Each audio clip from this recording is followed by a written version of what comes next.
Thane railway स्थानकात एका मराठी तरुणाला मोबाईल रिचार्जवरून झालेल्या वादातून मोबाईल दुकानातील 3 ते 4 परप्रांतीयांनी मारहाण केली होती।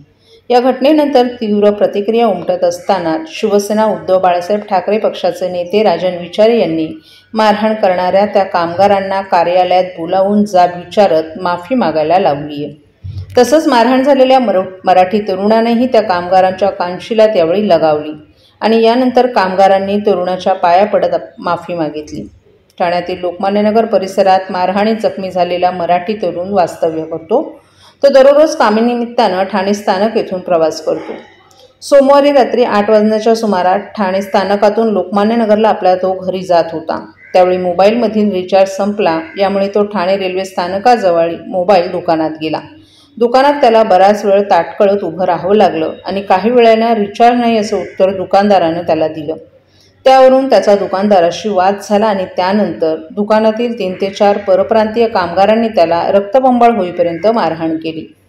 या मारहाणीत तो गंभीर जखमी झाला। याबाबत माहिती मिळाल्यानंतर सामाजिक कार्यकर्ते संगम डोंगरे यांनी त्याला तातडीनं ठाणे जिल्हा शासकीय रुग्णालयात उपचारासाठी नेलं आणि त्यानंतर त्याच्यासोबत नौपाडा पोलीस ठाण्यात येऊन तक्रार दिली।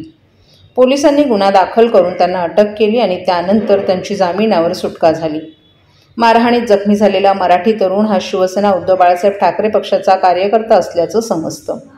या प्रकरणी शिवसेना उद्धव बाळासाहेब ठाकरे पक्षाचे नेते राजन विचारे यांनी मारहाण करणाऱ्या त्या परप्रांतीय कामगारांना कार्यालयात आणून जाब विचारला। तिथे मारहाण झालेल्या मराठी तरुणही उपस्थित होता। त्यानं मारहाण करणाऱ्या परप्रांतीय कामगारांच्या कानशिलात लगावली। यानंतर कामगारांनी तरुणाच्या पाया पडत माफी मागितली, तसंच कान पकडून अशी चूक पुन्हा करणार नसल्याचंही सांगितलं।